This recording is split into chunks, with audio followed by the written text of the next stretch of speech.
There's a 1 in 8 chance that a woman will develop breast cancer in her lifetime. And for Black women, we're more than likely to be diagnosed before the age of 50. Head to BaptistHealth.net right now to schedule your mammogram and be on the proactive side of care. Mammograms save lives. When the last time you had a prostate screening?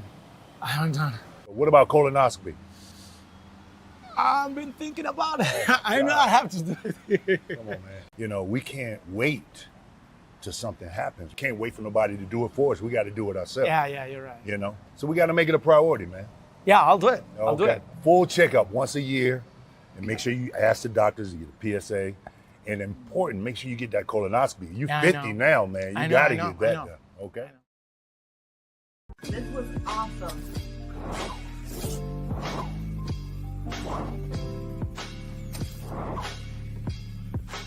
Thank you for tuning in.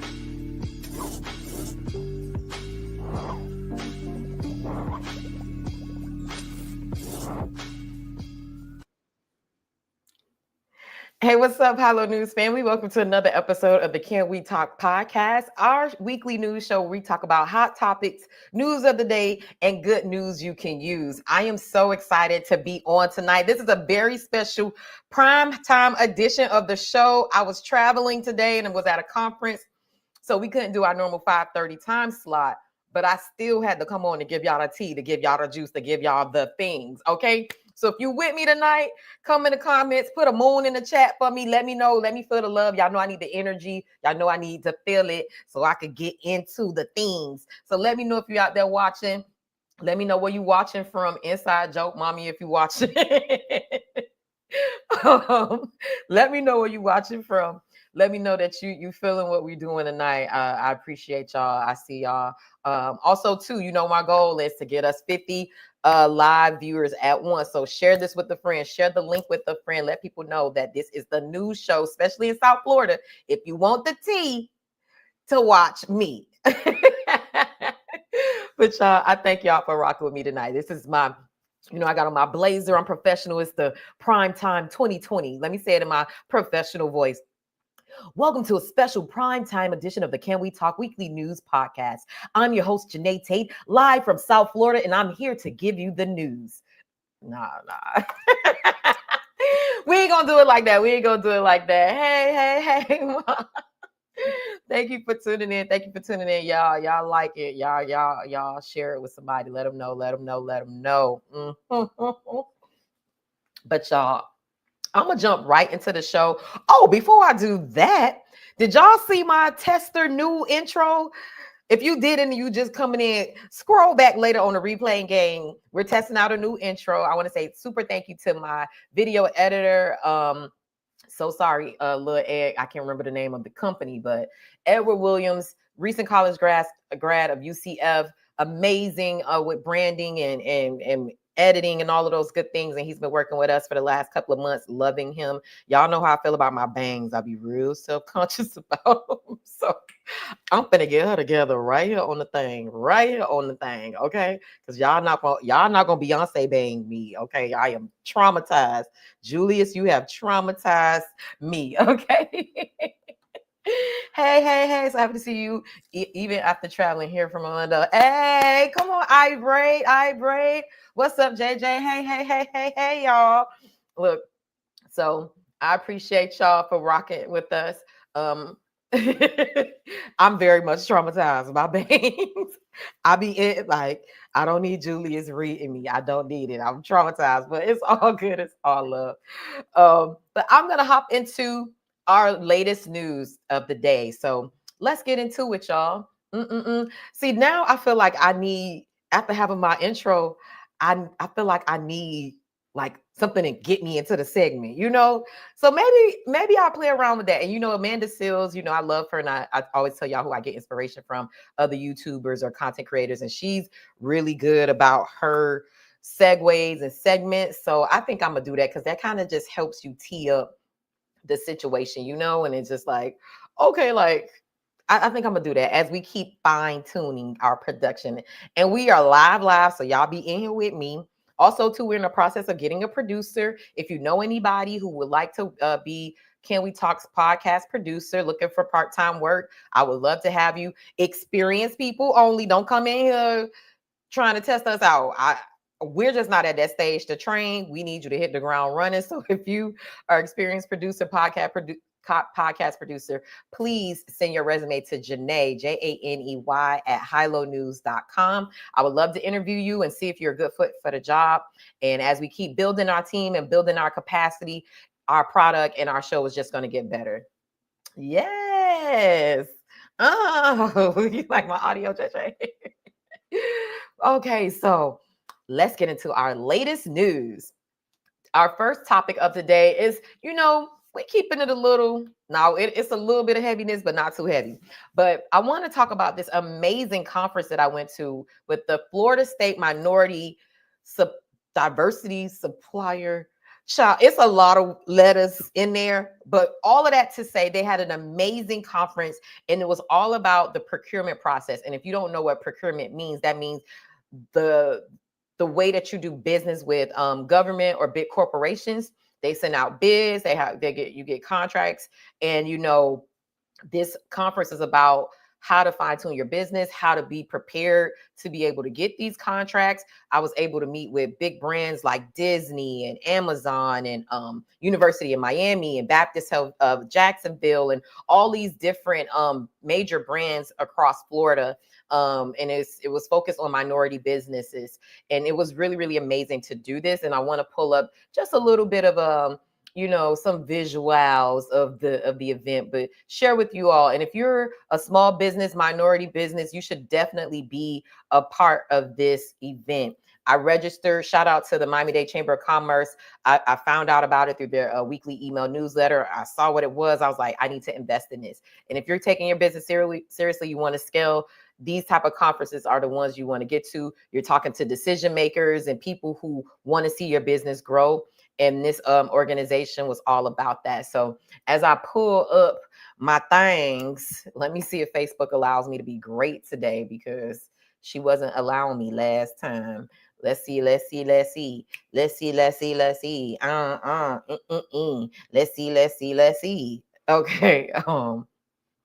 I don't know what that was about. Sorry. Here it is. Was y'all singing that song along with me? Was y'all singing a little ditty with me? Not ditty. You know what? Y'all know what I meant. Child, so politically correct. You can't even say shit no more. I'm sick of this. Sick of it. But yeah, here's some of my pictures today from the let me get the name correct for y'all. It is called the Florida State Minority Development Council. It was their 2020 Business Conference and Business Impact Awards. And I was watching that. I left inspired. I left, feeling like I can scale my business and grow my business to a multi-million-dollar agency. And, just also to the inspiration from seeing the other award winners who was there, who got the awards at the banquet. And I'm like, I'm gonna be there one day. I'm gonna be the, minority supplier of the year, minority business of the year. Like it was good. As a business owner, that those type of things like lift you up and give you assurance that you're on the right track. So I'm so glad I made this investment. Shout out to FSMSDC, BCBIA. Say that 10 times fast.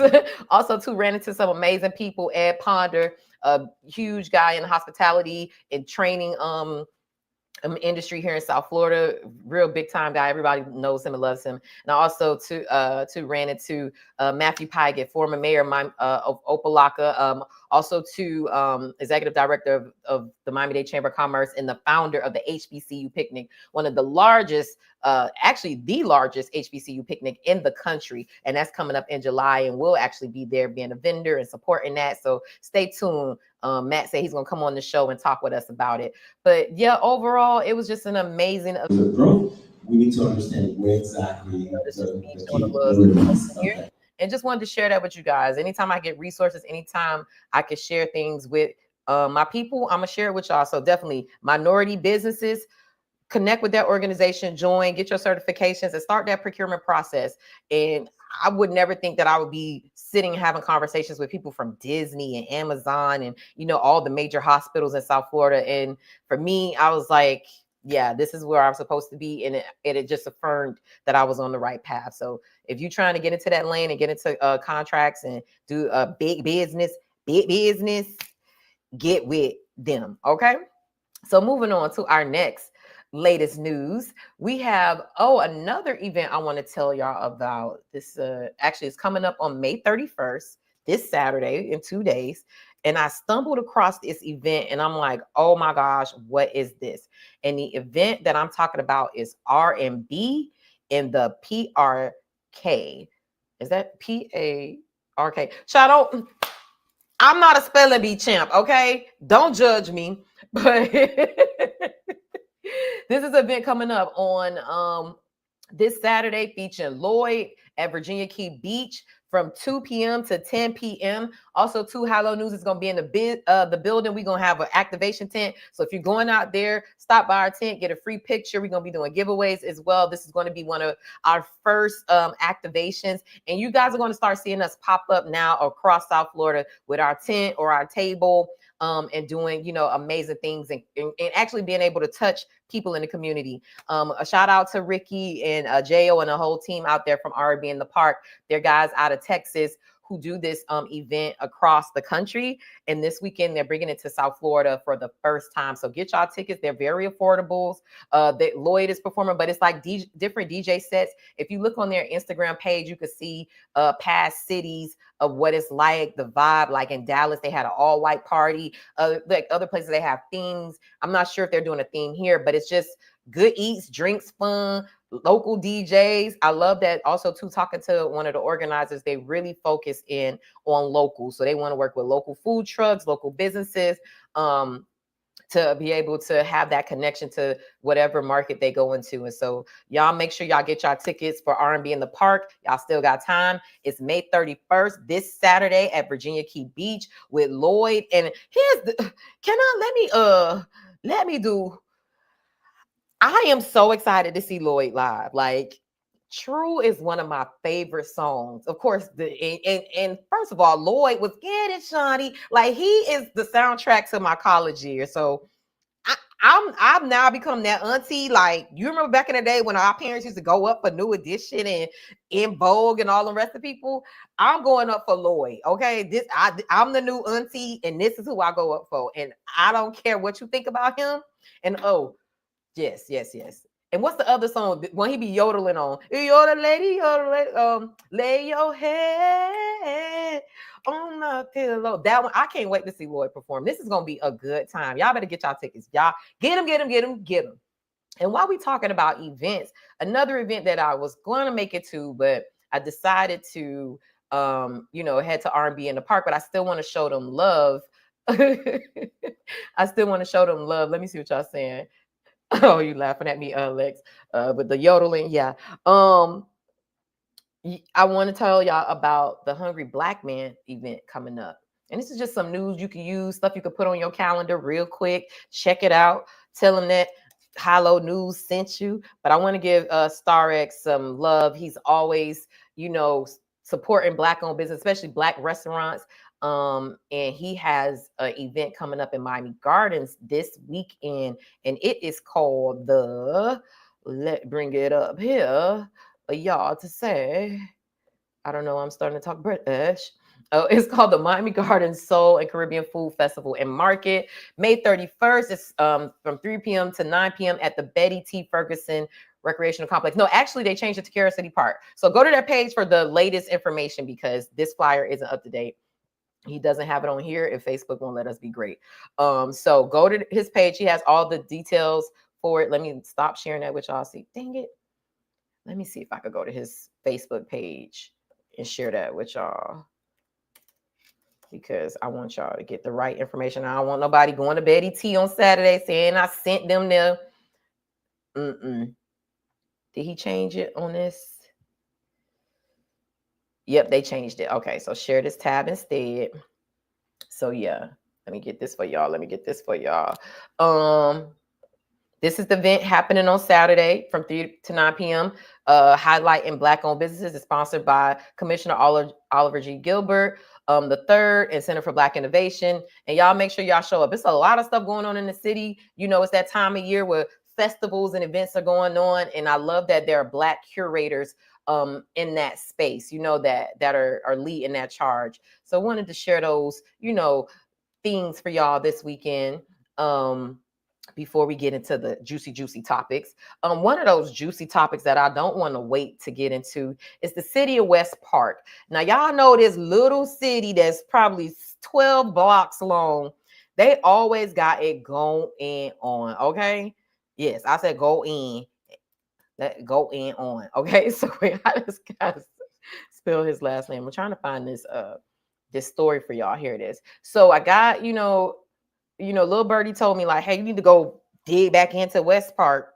And I went to digging and I'm like, keep sending me the tea. Keep DMing me all the information and keep telling me what to look to get in these people's ass. Okay. Because the elected officials and city officials, sometimes y'all be trying it and the people sick of y'all shit. So the people over there is headed up to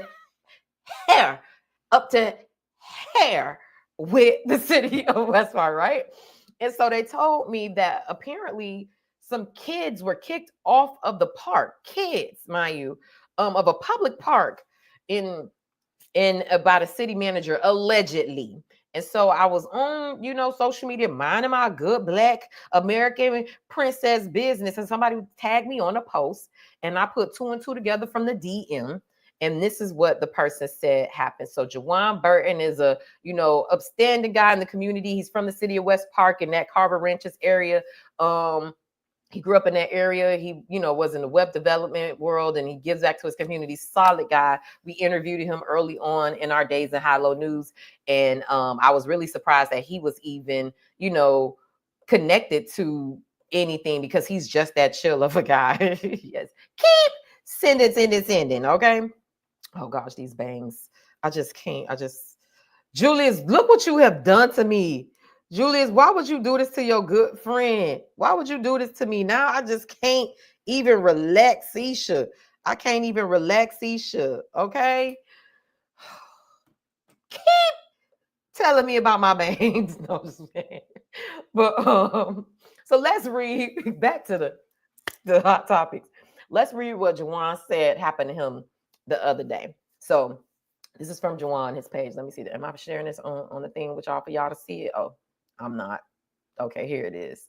So Jawan said this. As someone who grew up in Carver Ranches, West Park, I'm so disappointed in our elders. If you grew up here, you know we all have profound respect for our elders. If any of the elders in our community, West Park, are concerned with what we are trying to do with youth sports in Carver Ranches area, come talk to me like a human. Don't hide behind keyboards and private conversations. Ooh, Juhan with others. Don't hide behind keyboards and private conversations with others. Don't comment on this post either. Ooh, come directly to me.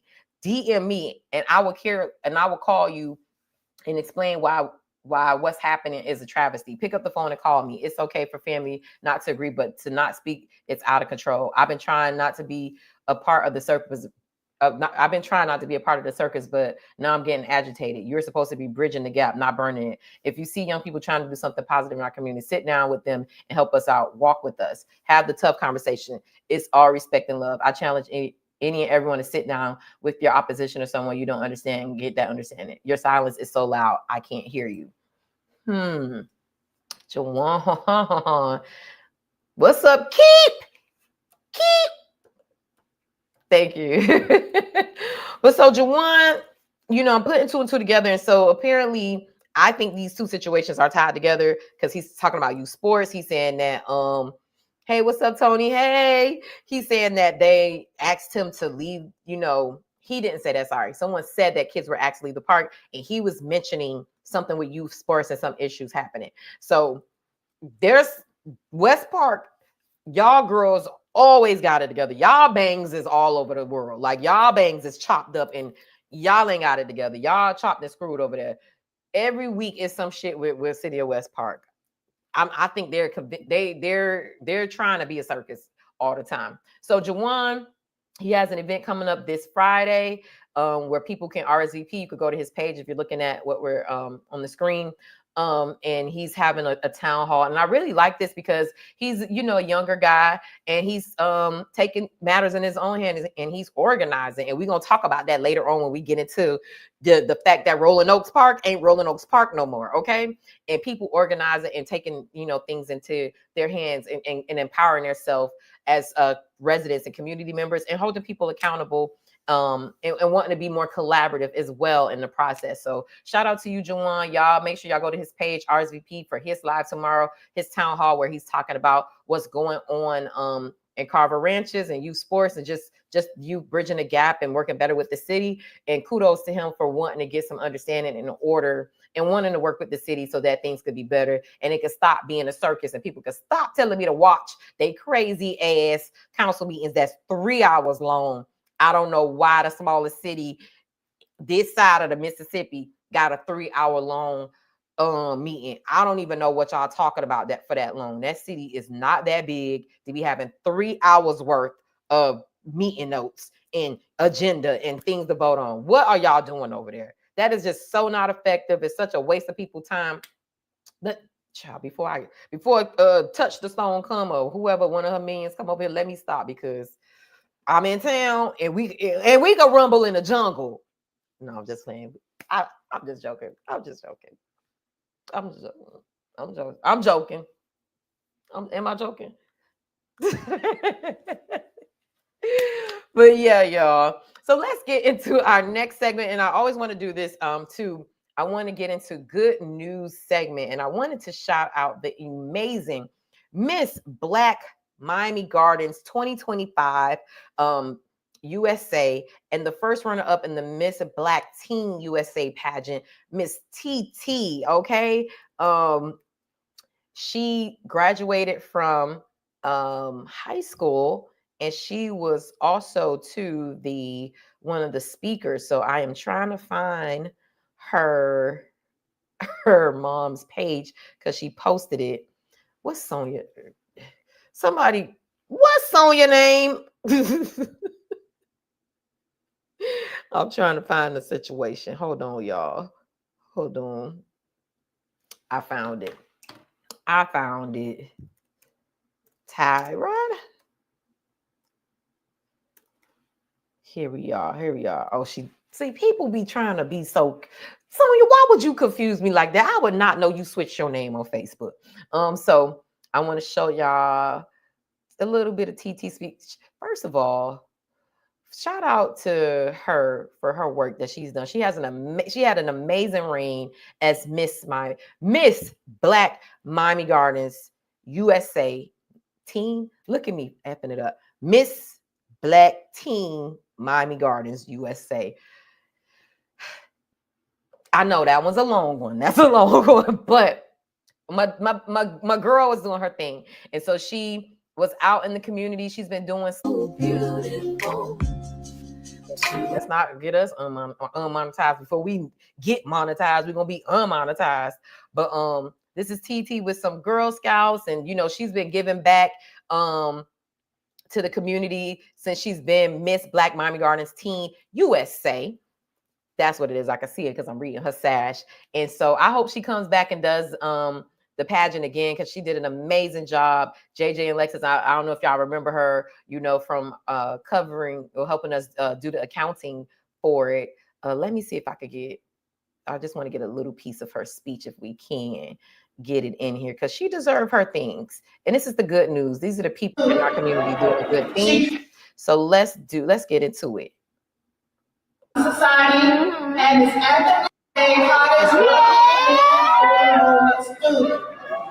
She currently serves as the Vice President of the National Honor Society and is actively involved in Post-Up and Women of Tomorrow. Yes, ma'am. Added to her list of achievements, she holds the title of Miss Black Miami Gardens. Yes,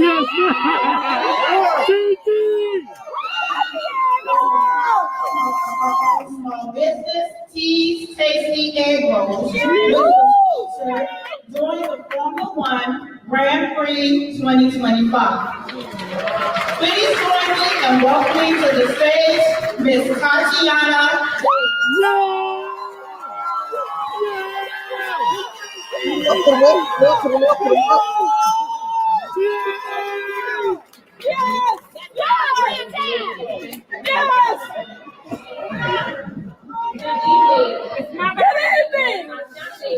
I am so proud to be a part of this amazing class of 2025. I can recall a distant memory from ninth grade, Miss Alexis's word of the day test. As you all probably remember, we struggled to recall the words and their synonyms on those tests.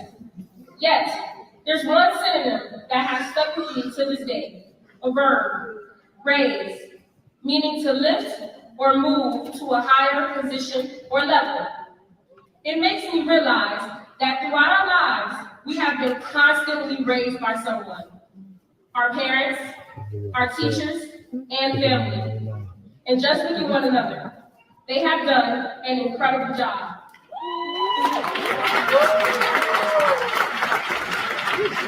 Today, as we stand on the brink of new beginnings, we must redefine raise.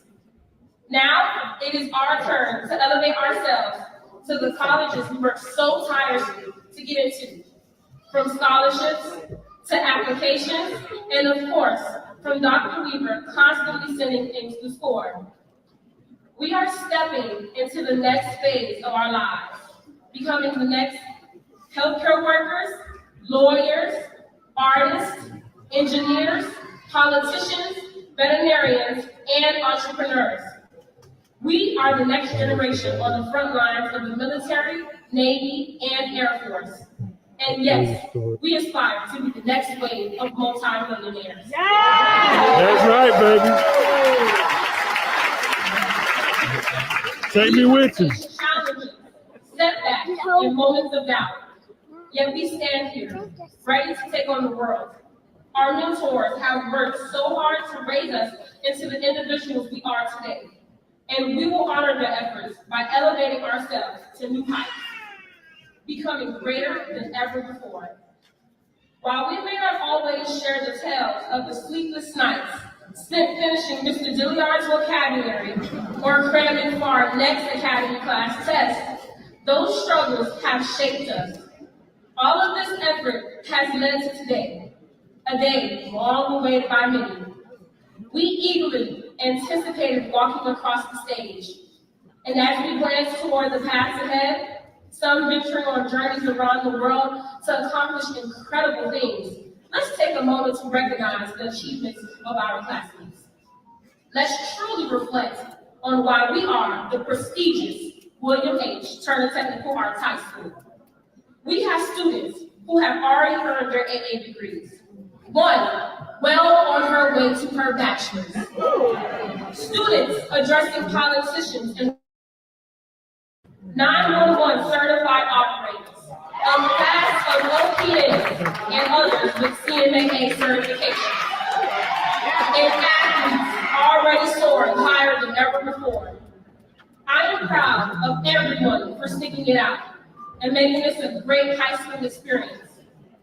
I am proud that this is the class I get to graduate with. As we leave here today, let's remember that our journey of rising does not end here. It only begins. We will keep elevating, keep achieving, and keep making history. I raise my wings and salute to you, class of 2025, for rising beyond societal norms, for defying the odds, for overcoming fear, pressure, and every obstacle placed in your path. You have soared higher than expectations, and I have no doubt you will continue to ascend to even greater heights. May God bless you all. Oh, TT! Congratulations. Oh my gosh. And look at her. Look at her. So beautiful. She is definitely going to go on and do great things. Shout out to her amazing mom, Sonia Frazier. She has some real good food. She does catering. She does a lot in the community as well. And, you know, congratulations and much love to Tatiana Davis and her family, and Sonia Frazier for raising an amazing daughter. And I just wanted to give y'all some good news y'all can use, and give TT, you know, that's what we call her, Tatiana, all of us who love her, TT, Tatiana, congratulations. And I wish you well. I wish you so much joy and blessings on your next journey as you matriculate into, you know, your college career and into adulthood. Always know, I mean, okay, I'll be Miss Janae. I was gonna say I don't want to be old enough to be Miss Janae, but I'll be Miss Janae to you. Okay, because I am old enough to be your mama. Oh gosh.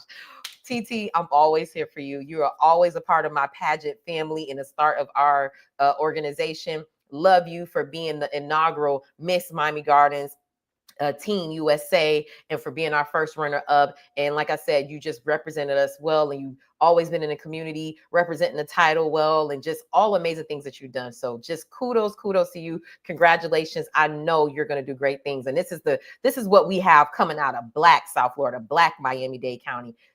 Students like Tatiana Davis. Congratulations to you, and God bless on your next endeavors. So I wanted to share that with you guys. Thank y'all for allowing me to share the good news, because, you know, it ain't always about the drama. It ain't always about that type of stuff. We want to make sure that we have balance in our coverage, right? It's not, I ain't on here to just be doing, you know, ish like that. But now we got the good news out the way. We finna get into the piping hot. Whew, I had to get some water to calm it down because the tea was so hot. The tea was so hot. Now, it wasn't that hot this week, but the people had it. The people, well, I'm going to start with the good news. So our hot topic today is, if you haven't heard, y'all need to follow my personal page too, my personal Facebook page, because sometimes I'll drop news and information there, breaking news there, because it's just quick for me to get it out. And so last night, I popped up on them at Miami Gardens. I'm in town too. I said, but let me show these girls that I'm here. Oh my gosh, JJ, the bangs. What is it? The bangs? What is it? The bangs? And I ain't even moving, and they shifting and stuff. It's getting on my nerves. But yeah, so I'm in town, you know, I'm in Miami, I'm home. But you know, I don't need y'all to know how long I'm here, because I don't need you hoes trying to run up on me. But I'm in town, so I said, let me pull up on this thing and see what's going on in Miami Gardens, because I know everybody was talking about this vote. Everybody's talking about this vote. And the vote, they don't want to say, they really don't. So I said, what's going on with this vote?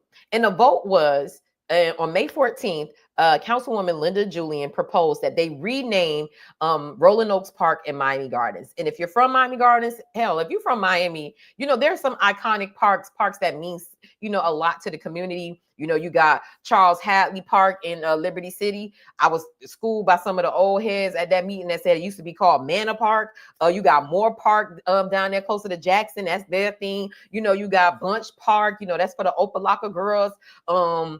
Risco Park. You got, what's the one that Central be going to? Arcola Lake Park. Like, there are iconic parks that connect and bind the community together. And Rolling Oaks is one of those parks that is near and dear to the community's heart. It's a beautiful park, big park, a lot of trees, a lot of, you know, beautiful scenic views. It recently got a renovation thanks to the $60 million bond in Miami Gardens that passed maybe 10 years back. And so, you know, it's an amazing park. And so they wanted to, so Linda Julian, Councilwoman Julian, proposed renaming the park after former Senator Oscar Braynon, who's actually born and raised in Rolling Oaks, came back to live in Rolling Oaks. He's actually part of the inaugural or the founding city council in Miami Gardens. And so back in 2003, at the age of 26 or something, he became a part of that first city council members. He went on to be a state rep, and then state senator, was the Senate minority leader for the Democratic Party. He's responsible for getting legislation to help Miami Gardens and different aspects, and just different people across the state. And we're going to have a article that goes more in depth into who he is and and why, you know, they wanted to honor him in this way. And also too, I'll get into some of the history of Rolling Oaks. So y'all stay tuned for our in-depth article that's going to drop this weekend in our weekly newsletter. So if y'all not signed up for the newsletter, we have exclusive content there where we go into deep dives and do some more investigative and stories. Our journalism. We be in our journalism bag, you know, journalism. I don't know. I want to do that journalism. I'm acting like Q. Stop. I just watch him too much. He's amazing. Shout out to you, Q. Funky Don Evil. But yeah, so get our email newsletter. I'm going to do an in-depth story, you know, going through and recapping everything that happened. Also, too, I have some video reaction from some of the residents, you know, to the park renaming. So great cause, you know, great guy, you know, and so I understand why they wanted to do it. But the residents, a lot of residents at Rolling Oaks was not happy about this. They did not want the park to be renamed. They felt like it was a part of their identity and their history. They also too went into the fact that Rolling Oaks was one of the first Black developments in Miami-Dade County for Black people, especially if you had moved on up from out of the city and over town. You know, people moved to Carroll City at the time, or North Dade. That was seen, you know, was seen as a place of like, you know, the upper echelon. It's your doctors, it's your lawyers, it's your dentists, it's your principals, it's your police chiefs, like the business people, the entrepreneurs. They moved into, you know, Carroll City, and Rolling Oaks was one of the premier neighborhoods. And so a lot of people there have a fondness and a deep connection to that name, because that, for them, to me, especially here in the residence, it represented a sense of pride. Like, I had worked so hard and accomplished what society, because a lot of those people who moved there in the maybe late 70s and 80s, they grew up in probably segregation in Miami-Dade County. And so to overcome and to achieve, this was their crown, you know,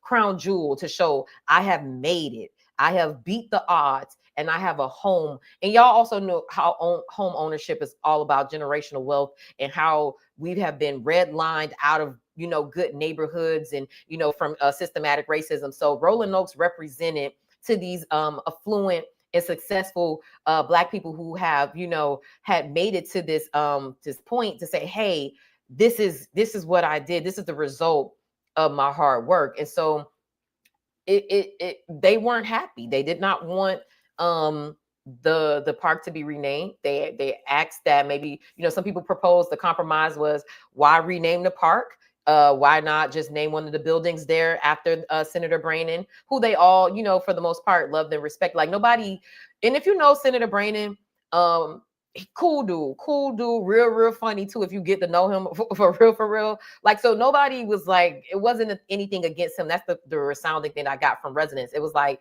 we just don't want this. We want Rolling Oaks to remain what it has been for us, right? And so I want to take you guys to the city council meeting and hear what some of the residents had to say during public comment. But you know what? I'll let, you know, Oliver Gilbert, Commissioner Oliver Gilbert spoke as well. Let's see what he had to say first, and I'll get into the public comments.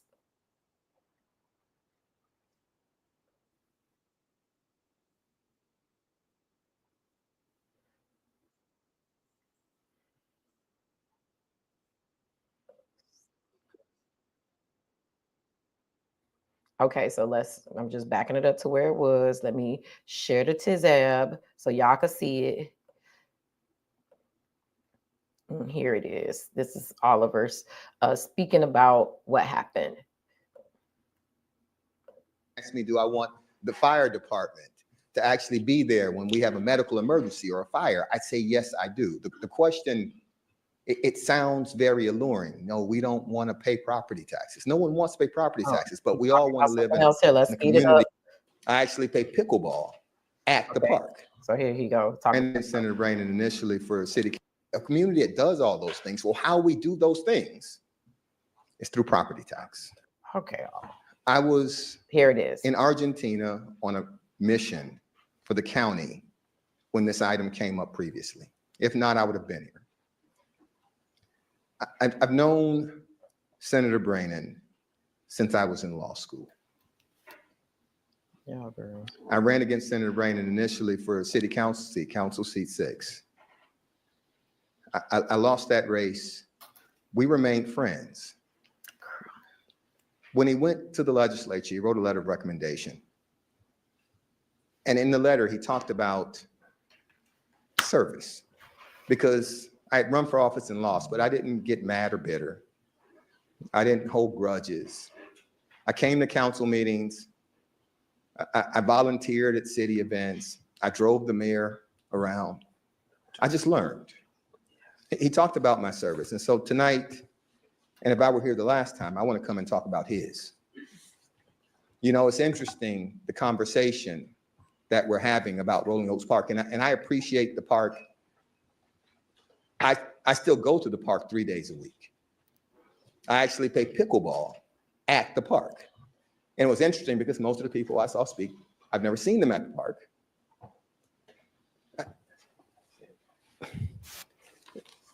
We're holding on to a tradition because it's something that we've always known, but that doesn't mean it was right or good.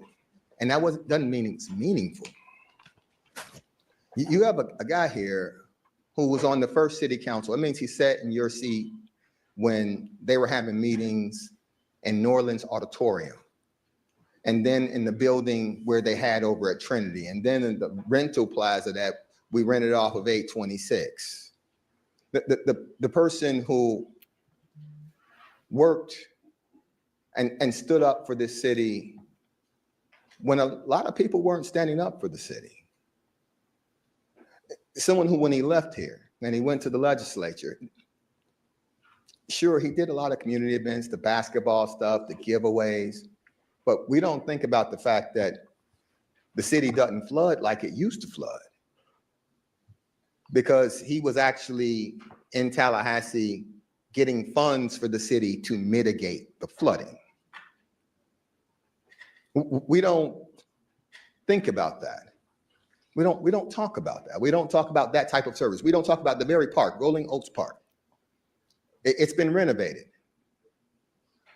But the money that it was used to renovate it was a general obligation bond that very few people actually supported. I went to him as the mayor and said, hey, I need help with this. He was the person who helped raise the money to renovate the park that he played basketball at. His sons still play basketball at. We don't talk about the kid who has done well and could have moved anywhere in his Senate district.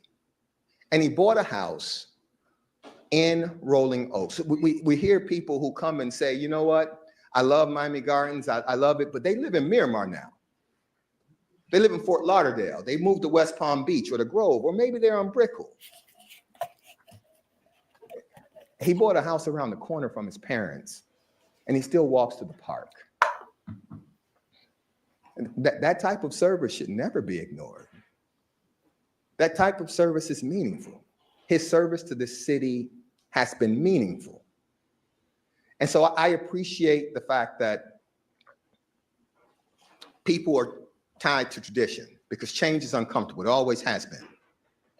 Mr. Manager, when we said we were going to change the zoning, the room filled up and they complained. But it was the right thing to do, and now we have businesses. When we talked about the entertainment overlay district, they complained, but now the revenue's gone up. When we talked about the general obligation bond, it'll never happen. I get it, change is uncomfortable. That does not mean it's wrong. I still go to Rolling Oaks Park. I enjoy the park. It's a beautiful park. It's Rolling Oaks Park. We're not talking about changing it from, I don't know, Bunch Park, who was named for an extraordinary diplomat. Someone. We're talking about amending the name, and it's named for something, a thing. That tree is a thing. Those trees are things. They provided you shade. Sure, they're great for the environment. I love them. But he actually served this community. And I would, add this. I've never heard him say one negative thing about the city. I won't be specific, but a lot of people who lead and then leave, that's all they got to say is negative. Whether he disagreed or not, he's always stood up for this city. And so I took in the comments and I appreciate everyone's opinion. But I think this matters. I think it matters. I support Senator Oscar Braynon II Park at Rolling Oaks. I think it's a great idea. Thank you for your time, Mr. Mayor. Thank you.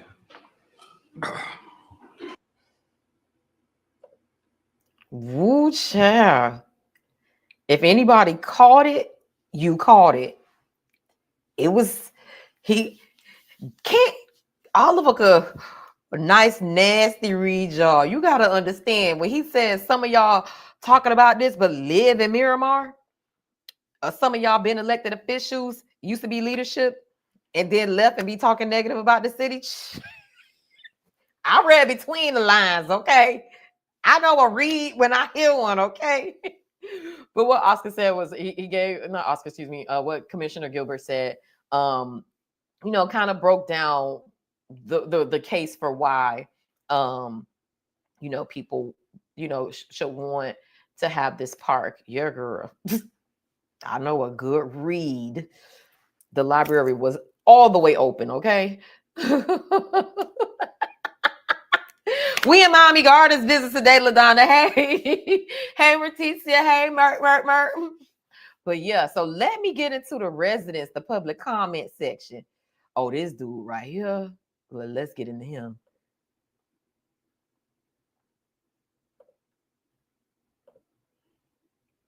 This lady cool too. Okay, let's get her too.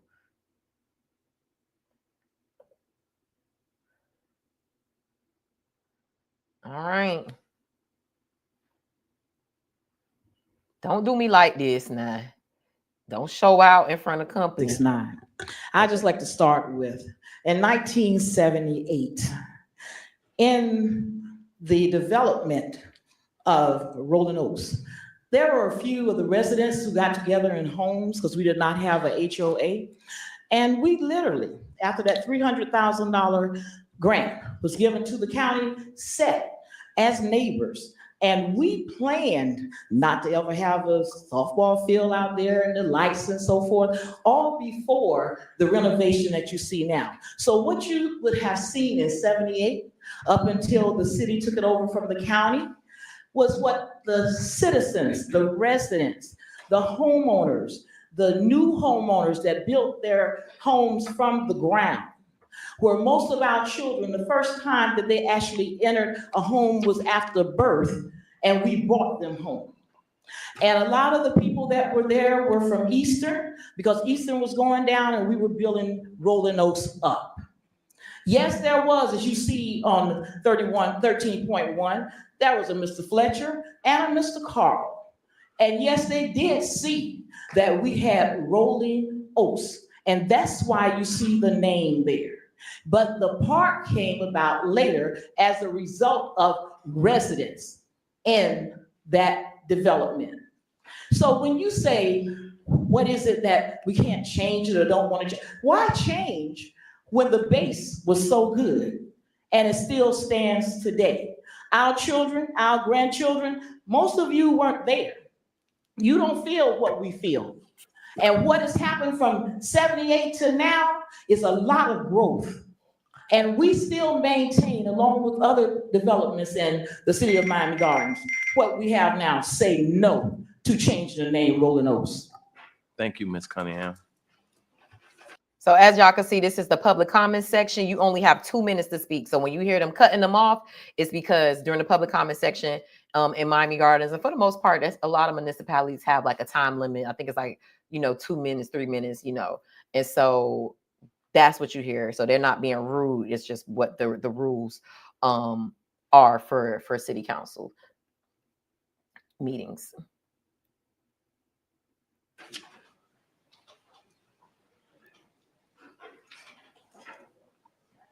Y'all get into this guy. And we got a one-on-one interview with him. Good afternoon to everyone on the council. I can't wait. I'm gonna drop that. Remind everybody that truth is the master's word. My name is Malcolm Jones, 18825 Northwest 14th Avenue Road, Miami Gardens, 33169. My concerns are the street blockings. On 3 separate occasions, the route to my home has been blocked and obstructed by police because of the park functions, park opening, park renaming, karaoke. I reached out to my councilman and have not gotten an answer as of yet. Further, I went to the city hall, also unsuccessful reaching my councilman or his assistant. DOT detour requirements involve a series of standards and procedures for safely and effectively rerouting traffic during road closures or temporary traffic. One of the guys I did do an zones. interview with him. This includes clear signage, adequate buffer paths. I did an interview with him, and he actually gave me some his reaction to the street renaming. He wasn't too happy about it. So I thought he was one of the ones who spoke about it, but we gonna move past him and get to the others.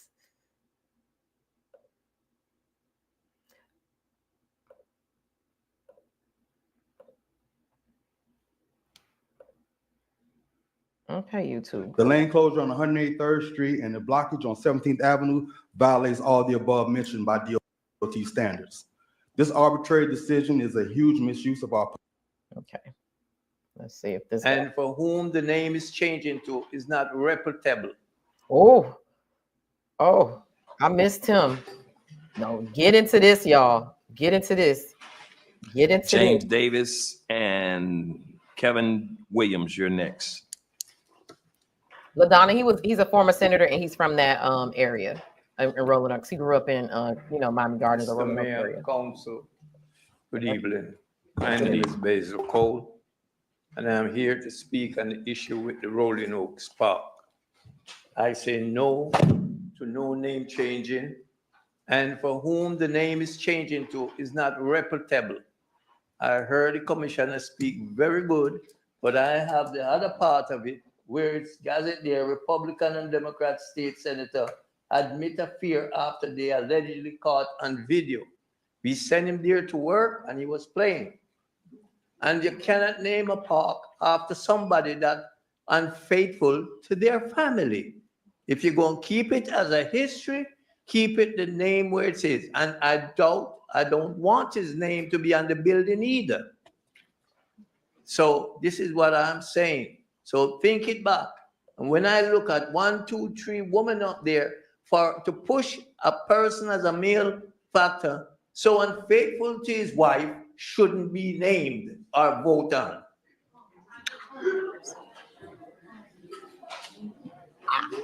So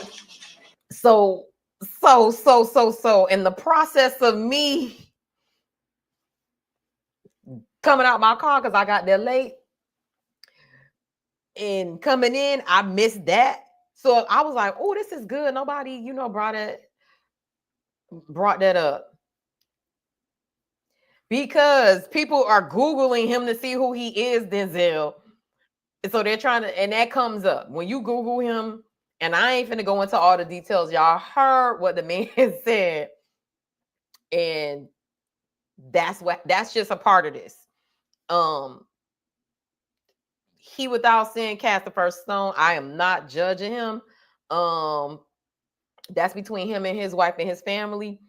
And that's what it is. However, if you're a public person, please don't act like if somebody Googles you, they're not going to talk about or look at everything that's out there about you. And it'll be silly to think that people didn't either Google that and find it or just haven't forgotten. Like, let's be real. Like, Denzel, please, let's be real. That man had a personal life, ain't got nothing to do with his labor. I totally agree. I'm the type of person, I don't give a F-U-C-K what you do in your personal life outside of hurting people, physically and abusing people and dogs and all that stuff like that. And let's not act like other elected officials, private or public people ain't have infidelity. We ain't finna act like nobody's perfect. However, you cannot say you want to honor somebody and say that that they're this and they're that, and people are concerns about anything that comes up in your past, whether I agree with it, you agree with it or not. And like, I personally don't care at all. Like, I'm the bitch that will still vote for Andrew Gillum, even with his booty and butt out, all laid out naked on that hotel bathroom floor. I don't care. I think that does not have anything to do with you leading the state. However, to be mad at people for talking about that when that was public news, national news, be real. You're not being fair. You're not being fair. Okay, Marion Barry had a whole library named after him. That is correct. And them people love Marion Barry down. They love him down in DC. But don't act like when anytime he got something named after him, people ain't say who the crackhead, the man who was caught smoking crack. Come on. You can't. That's the shit. Can we call a thing a thing? Don't know family, Dizel. Don't know. Y'all, you don't activated me. You don't activated me. Okay? Because here's the thing. Why do people act like that is not going to be a thing that comes up? I don't think it should stop him from ever being honored. I don't think it should stop him from. Here's the other thing too. Let's be real. This ain't the first thing named after Senator Braynon in the city of Miami Gardens. The walkway, that new walkway that's from the stadium to the parking lot, he was responsible for getting the funding for that, and they honored him and put his name on that walkway. If you're headed west on 199th, and you'll see his name on the bridge. Okay? Yeah, I'm finna act up. I'm acting up. But my thing is this. I just think it's so silly to think that this would not have come up. When I've heard this from people who support, Senator Braynon, Oscar Braynon, they're like, why would people bring this? Why they still talk about it? Because it was national news. That's why. And when you do this, when you push people to the forefront like this, it's going to cause people to dig and do this type of shit. Is it right? Does it detract or take away from all of the positive things that he's done as a elected official and as a community member, father, all these things? Like, no, that don't take away from that. He's still a good man. Ain't nobody here to judge him, but to act like nobody's going to think about it, bring it up, or talk about it, that's fucking stupid. That's fucking unfair and stupid. Like, come on, like, let's be real. Let's be real. And let's call the thing a thing. If I was going, that's part of, we want to talk about it. I would never run for public office because I know what people talk about me and say behind closed doors. I know that. And it would be fucking stupid of me to think that if I wanted to run for a politician that people wouldn't bring up things or rumors or whatever the fuck they think about me. That's a part of the game. And let's be real. Let's be real clear. That exactly, Mark, in politics. They dig beneath the belt. That's a part of it. And here's the thing. I will vote for him 1,000,000 times over, but you can't fault nobody, especially let's talk about it for real, because people who vote are majority, a lot of them are older Black people. And what are older Black people? They're conservative. They're Christians. They don't like that type of shit. So the fact that old man said that, okay, that meant something to him. That was a character thing. And also too, when you honor people with stuff, people want to look at the character of the person. I'm not saying he should not be honored. I'm not saying his name shouldn't be on things. I'm just saying it's unrealistic and silly and ignorant to think that people aren't going to talk about the good and the bad of a person when you are propelling them into the spotlight. Be fucking for real. Come on now. Y'all, come on. And here's the thing. I ain't saying don't even name it, because Martin Luther King was a ho on Coretta. Ho. But that don't take away from his legacy. We still love him. We name it streets and parks and bus benches and shoestrings and all type of shit after Martin Luther King. And he was a horrible husband in that regard, cheating on Retta. Retta ain't deserve that. But that don't mean that he don't deserve things named after him. That don't take away from his shit. But we ain't gonna act like people ain't gonna bring that up. We know he was cheating on Retta. Come on now, y'all making me. Come on, let me go back. It's part of the politics. Exactly. His name is on the bridge. Going to the Turnpike, going on one night. Then, yep. So on one side is Commissioner Gilbert's name. The other side is Senator Braynon. So should his merit speak louder than his infidelities, and should his life be examined as it relates to him being honored? I think all of it is up for discussion, Denzel. Like, let's be real. Let's be real. Let's be real. If we talking about people with problems, y'all know the city of Hialeah named the street after Donald Trump, and we know all his personal infidelities and things that he don't been accused of. He got a street named after him. I'm not saying that you can't name stuff after people, but for anybody who's a detractor and say, why is this person being honored? I know this XYZ thing about them. That is valid for somebody to say. That doesn't mean that person doesn't get honored. It's just something that's going to come up in conversation and chatter. And if it would have stopped him from being honored, that's also too a part of the game as well. Like, I just don't get it. I don't get it. We didn't know King was outside. Denzel, get off my line. Get off my fucking line. Yep, Retta. I'm sick of y'all. I'm sick of y'all acting like people. This is politics. They get dirty. Dirty. Denzel, first of all, Denzel is trolling me because Denzel knows politics and government better than most people I know. So I don't know why he's trying to play in my face. We both like Senator Braynon too. So I know where that's coming from. And I didn't want this to be brought up. I was not going to include it in my article either, but this was a part of the public discussion. It's been messaged in group chats and stuff like people were talking about this. Let's not act like that was not being talked about. And the thing that I will respect for most, that was the only person who brought that up, at least from the meetings that I saw. Most of the people who spoke against the park said, I have nothing against Senator Oscar Braynon. They say he's cool. He's from the community. This is not personal. I'm not going to bring up whatever happened with him. I just want the park to remain named Rolling Oaks Park. For the most part, nobody went nasty and below the belt against him. That was the only one guy. Everybody else just made it about wanting to keep the name and the legacy and the connection to the history of the development of Rolling Oaks Park. But nobody was dragging Senator Braynon. And also, too, his wife is a beautiful, cool woman. His kids, like, nobody want to bring them into this or whatever. But this is public record. This is on YouTube. This is now a part of the discourse, Oscar was stressed out. He was doing double duty. He got them all that money. Yep. This legacy thing. Folks like their landmarks. Okay, I give you that. We had the same issue in South Miami-Dade. Who y'all named y'all stuff after? Dennis Moss, because I know he got some stuff down there named after him. And one can argue. I didn't have to play that video.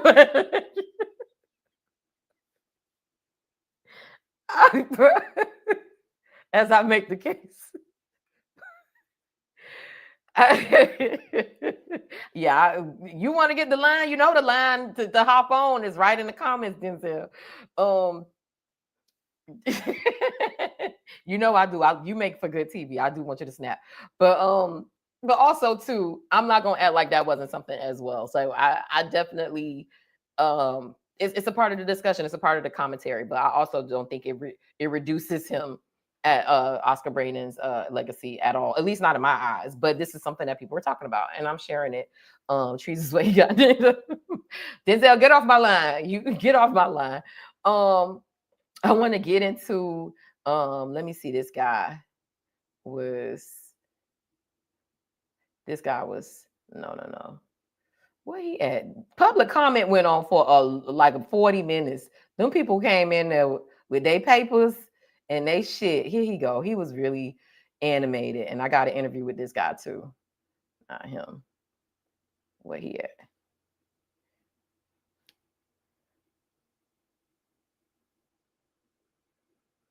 I stand with the Rolling Oaks community. I ask that you vote no for the change of Rolling Oaks Park. Thank you. Part. Good journalism, showing both sides. Thank you, Mommy. And if they try to roll up on me, we gonna jump them. Francis Ragu.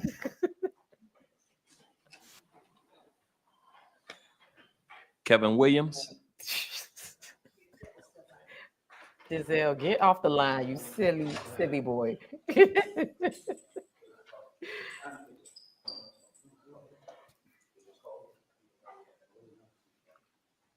But these city council Sorry meetings for be my entertaining. lateness. Hello, councilman, women.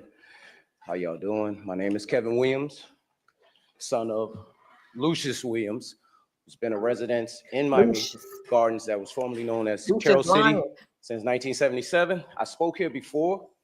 I'm going to Need your address for the record. Oh, I'm sorry, sir. Thank you. Get 'em together, Rod. 18401 Get the address. Northwest 24th Avenue, Miami Gardens, Florida, 33056. Thank you. Very welcome. Now, I just spoke to Oliver Gilbert going to get my father, and I heard what he said about a tree. And for a person, a man of God, so say, to speak of a tree when our ancestry is of a tree of life.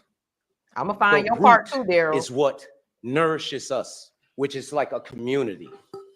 But for some reason, we get caught up into all this fallacy of making money, getting over, get it how you can, all this crazy stuff. But they seem to forget it's the people. Just like when they made the rules and the laws that govern the world, it started with we the people, not we the judicial, not we the system, not we the president, the people. And one thing I've noticed, we have a lot of transcenders in Miami Gardens that aren't originally, from it, Miami Gardens, formerly known as Carroll City. My question is, all that you want to do for Oscar Braynon, and I know him, and if I had a chance to speak with him for all the service that he did, I would commend him. But you're a service to God, not a service for your name. And all those that want to transcend and change, why don't you go to your area and change it instead of trying to change ours? Thank you. So, this another another thing. So, in the city of Miami Gardens, you can't clap or applause or like make reactions. You know, you could people still like mumble or whatever. But if somebody say something that you like, you go like this. And if you don't like it, you could go like this, or you could hold a sign up. They was in there with their signs and everything. The people was prepared. You saw him mic drop, and I walk away. And I walked away. Whew, the people was upset. Let me see if I could get to Mr. Man. He had a good little speech too. Where Daryl at? Mr. Daryl, where you at? Mr. Daryl, here you go. You had a good speech. I'm gonna let you get some airtime over here. Nice meeting you for the first time too at the city council meeting last night.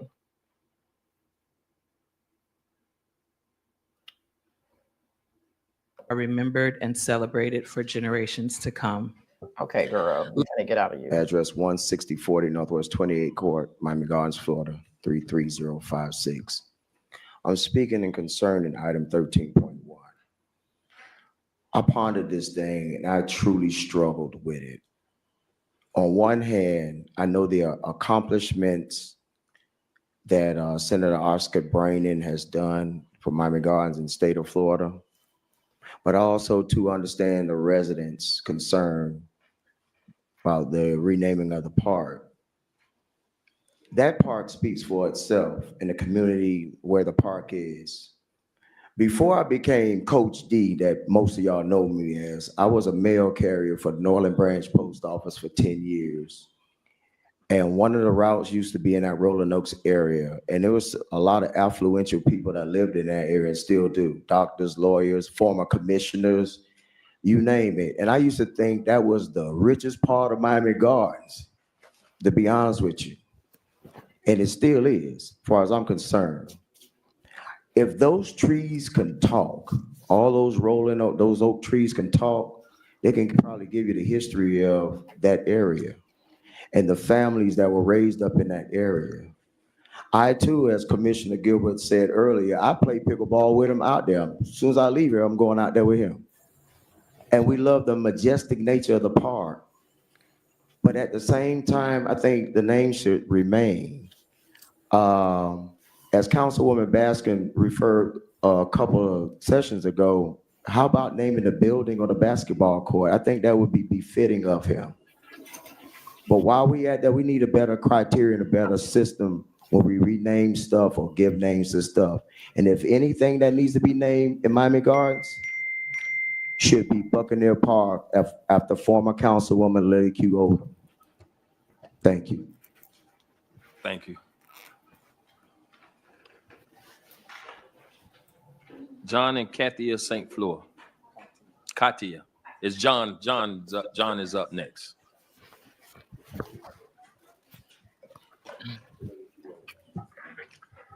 And then good evening, council. Good evening, Mayor. Good evening.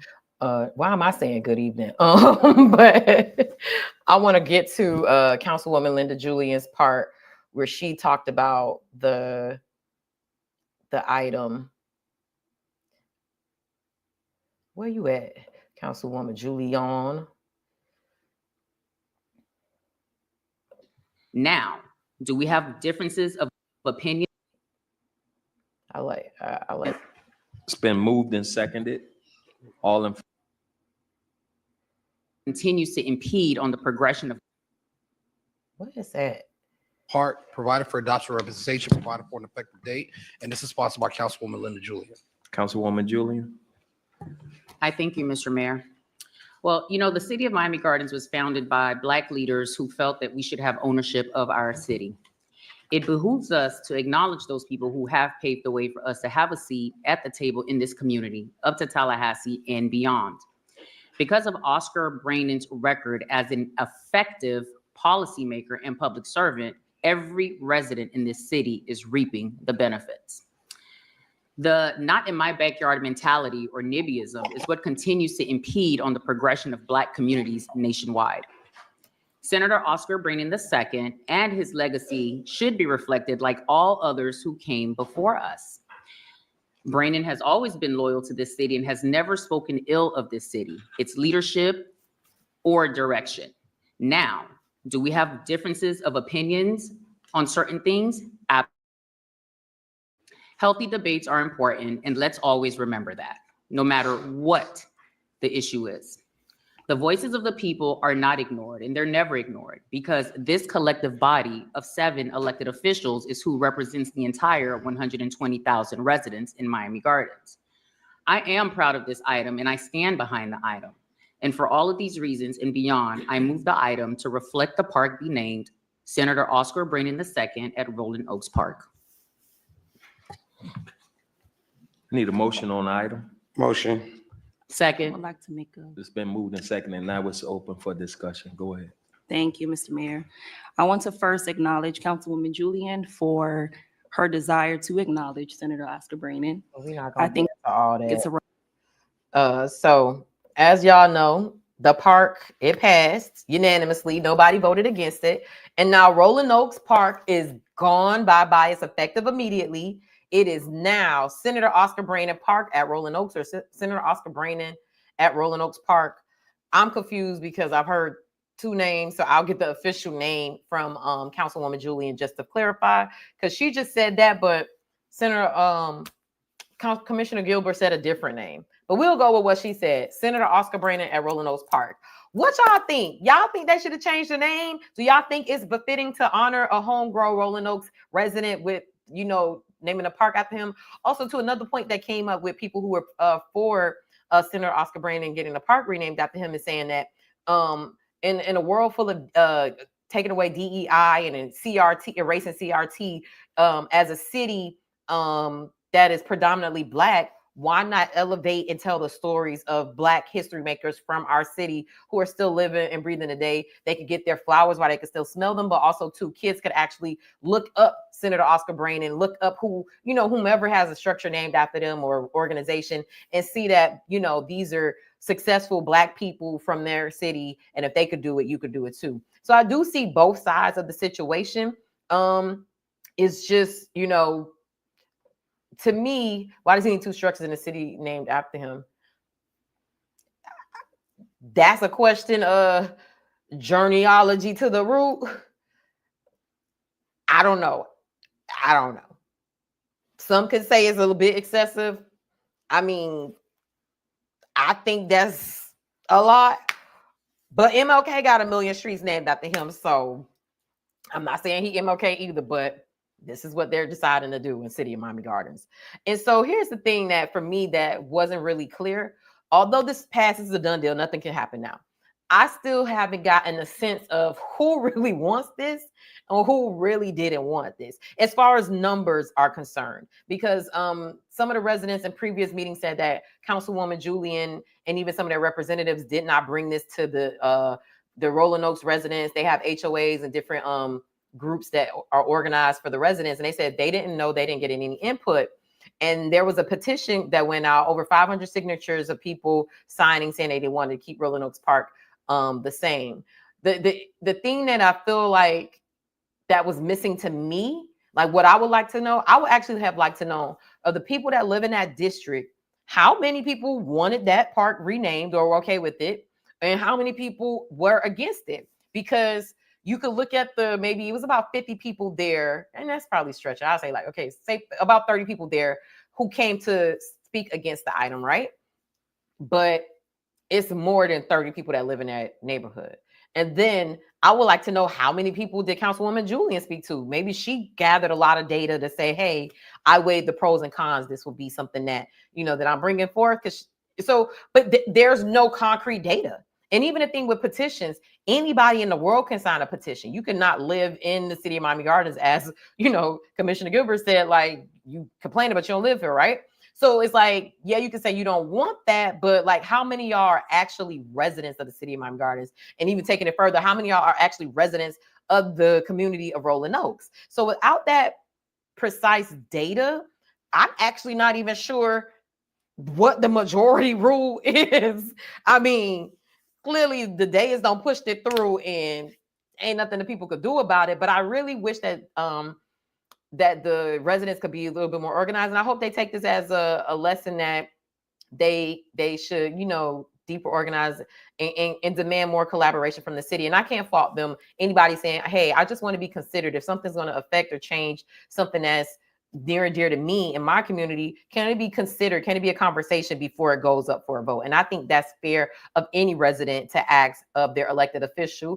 And I hope that, more of that happens in the City of Miami Gardens. But also, too, residents, if it was me, y'all had 2 weeks, right? And granted, people got full-time jobs, but if y'all could have done this, well, and with the advent of social media, not social media, but the internet, you can get information around to people quicker than you could in like 1995. So what I would have did, I would have created a survey or a Google Sheets form that said, are you a resident of Rolling Oaks or Miami Gardens? I would have asked it not to be anonymous. I would have said, put your name or whatever, or your zip code there, or some type of identifier that you're from that community, and also too that you live in Miami Gardens, and ask and do your own poll and ask people, are you for or against this coming to the community? Get at least as many people as you can. If y'all have 500 people who lived in the community of Rolling Oaks that said, hey, we don't want this, that's different from 500 random anonymous people. So coming in with data to prove your point, because data can't be refuted. So that's something that they'll pay attention to. Also, too, whoever represents that district, if they saw, hey, they actually did the work and really got the data together, the next time I'm up for election, them 500 people gonna be on my ass. And we all know 500 votes, hell, 5 votes will win or lose you a local election. So that is a little bit different conversation coming to them with, hey, I have 500 verified Rolling Oaks residents who said they are against this. This is our petition. We want you to consider this and vote no on this item. That's a different conversation than we did a petition.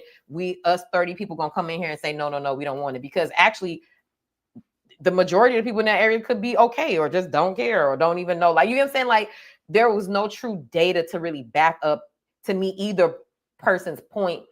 It was just more so people talking about what they wanted or who supported it. And, I'm hoping that even too, and on the flip side, Councilwoman Julian could have did that. And I don't know all the things that she does to reach out into the community. I know she does, different talks and events and stuff like that to reach her constituents, but maybe there could be some more transparency as well. Maybe if she would have came and said, I hear y'all, but I got 1,000 residents. We sent out a newsletter with a survey in it. We got 1,000 residents from this district that said, hey, they want this. And this is what I'm going by. I consider your both voices, and I understand. I'm not discrediting your side, but we're going with what the majority wants, or this large, group of people want. So I think there could be some more transparency and more deeper data collected when it comes to situations like this. And I hope that, both parties, understand and learn and move on from this. Let me see what you got over here. Journey to zoology, journology to the root. Sorry if I'm mispronouncing your name. Why does he need two structures in the city's named after him? Let's see. I think the residents were organized. They learned about the park renaming when the agenda was issued 2 weeks ago. No, and I agree. They were organized, but I think that they could have been more organized when it came to the data that they collected. That's what I'm saying. So I'm not saying that they're not organized, and I didn't say they weren't organized at all. I said they could have been deeper organized if they collected concrete data to show, hey, we don't want this, and these are the people, real residents who stand by this, that said they don't want this, right? That last meeting was standing room with folks from the community. Okay, so you were there. Okay. And it wasn't super packed this time. I would say like the side, I sat on the left-hand side of the room. So it was a lot of empty seats over there, and it was more packed on the right side of the room. Thank you. With the data, in a world with chat GPT and social media and all these free situations, it's no excuse not to be able to collect data. I know digitally some things can be compromised, but for the most part, numbers don't lie. And and here's the thing, I'm willing to meet with any community member from any city, any municipality. If you want to talk through with me and say, hey, Janae, I heard you talking about data and some different resources that I could do, I'm more than happy to talk with you about, how to organize and get more data to present to prove your case to a situation. Also, too, depending on what the days is, that doesn't also too mean that you're gonna get your way, but that's a different conversation to me. When you have concrete proof versus an anonymous survey. Gotcha.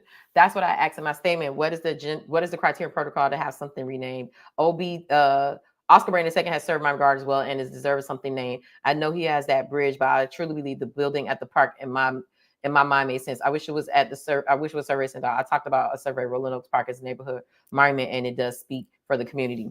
I totally agree. And I actually thought the compromise of having the building named after him at the park was a good compromise, where he still gets to be honored, but the community still gets to keep the name.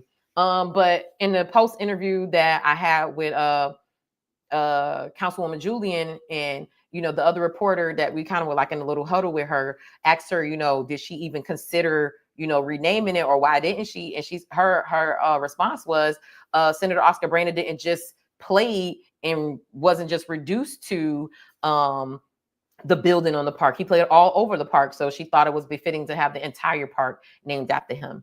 And so there are people that came there to speak very highly of Senator Braynon doing public comment. And other people, as you saw, had what they had to say, people who were opposed to it. After the meeting, I know a lot of people felt let down and disappointed, but this is a part of the process. This is democracy. Some things go up and you get it. Some things don't, and that doesn't mean don't be engaged. I hope you learn, you're licking your wounds, you're learning from the process and figuring out how to better organize and how to have your voice heard. And I do think that both parties could benefit from more collaborative meetings and groups, but you got to come in with an open mind and willing to be able to talk things out and not go up too much. Yeah, I ain't gonna even tell that to you because for what I saw after the meeting, y'all could DM me for that. If you was there afterwards, yeah, it got a little spicy with a few people, but that ain't even a part of the story. But so I want to get into our special guest before we head out of here. I want to give a huge shout out to Senator Shevrin Jones. I want to show y'all this flyer. I am going to be moderating a panel that Senator Shevrin Jones is hosting in honor, not in honor, but to get people organized. And as we were talking about coming together and what's going on, did you discuss the Juneteenth event not located in the city? I did not, Journeyology. I'm actually have an interview pending with Katrina Wilson. So if y'all want to DM me questions that y'all want me to ask her during the interview, let's go for it. But I want to save that for that conversation. Hey, hey, Tontis. I will be there. Okay. Y'all make sure y'all pull up on us. It's going to be moderated by me and Senator Dwight Bullard, amazing guy, and also too the special guests are Congresswoman Jasmin Crump. Jasmin Crockett, and Attorney Ben Crump.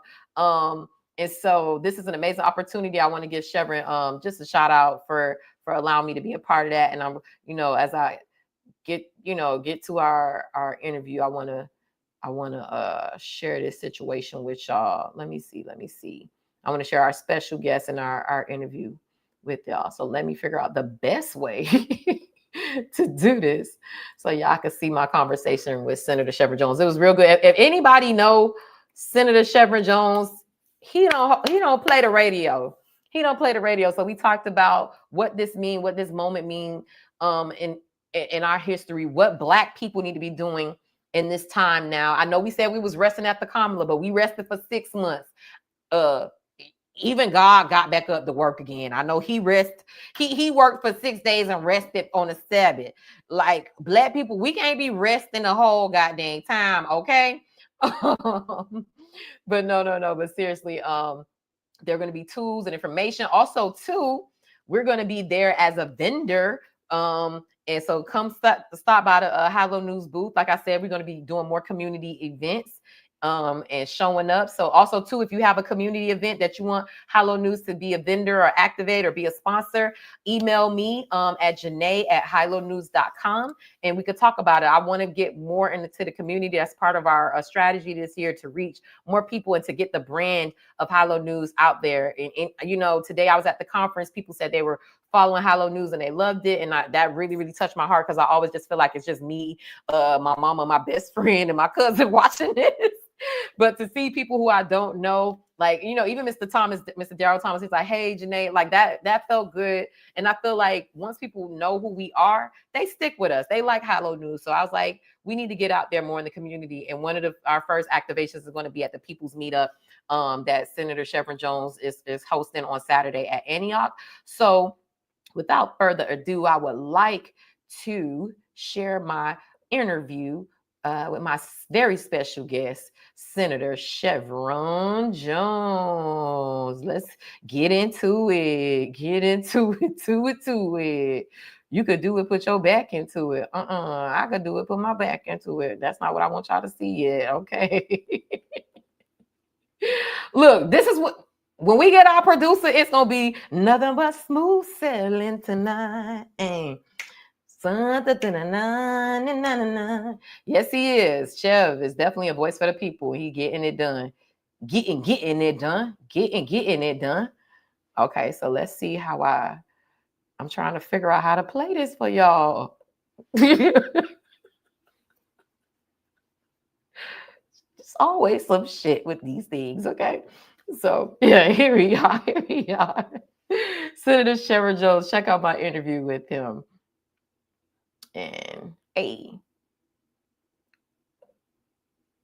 Okay, Can We Talk fam? We have a special guest in the building today, and he's extra special. I know I always say this, but like he's for real special to me in my heart because when I was a young reporter at the Miami Herald, he was one of the first people of prominence that I interviewed, and also too, his event, the South Florida Youth Summit, was my first Tri-County feature. It, made my professors and my editors really look at me in a different light. And it was such a dope event.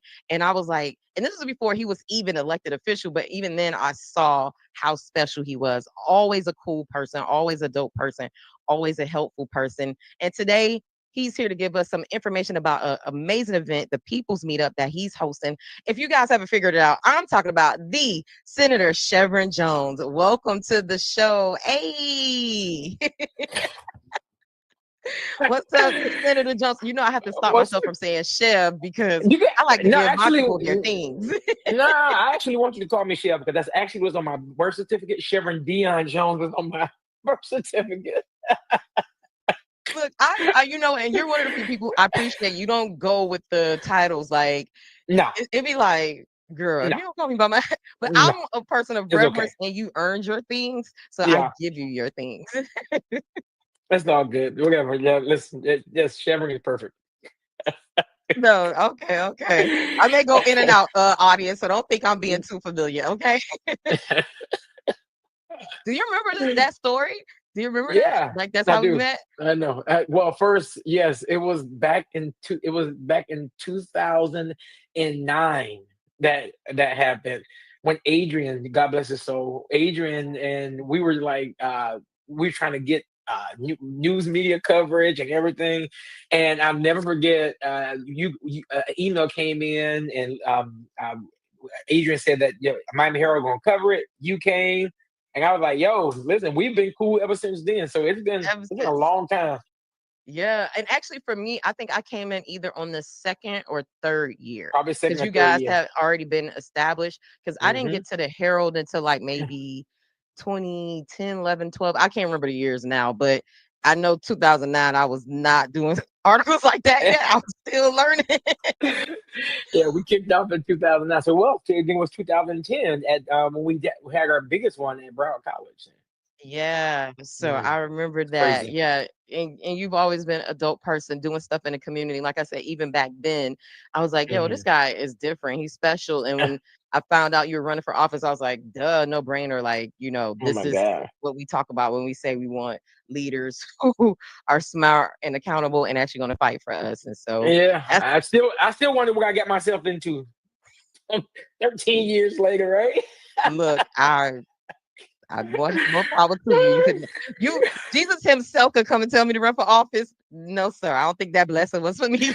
I got it. Yeah, you're like, Lord, listen, no, I'm not doing none of that. This is the one time I'm gonna tell you no, Lord. I know the one time, please. But here's the thing: we need people like you, and honestly, it's a perfect segue into why you're here today because you have the People's Meetup that you're hosting, a town hall conversation for the community, featuring the Attorney Ben Crump and the Congresswoman Jasmin Crockett, and Yes. some little old people like me are going to be there as well. But this is amazing event that you're hosting. So tell us about it. Actually, let's start from the beginning. Why did you say, hey, we need to do this in our own backyard? And I feel like Hmm. you're getting back to our foundational roots in a way. Oh, first of all, thank you. I'm happy you caught on to it.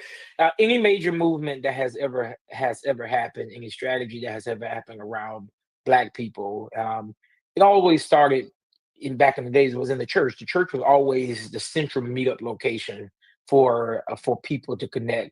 And it wasn't just Black people who connected. It was Blacks and our allies or our accomplices. That's what I like to call them.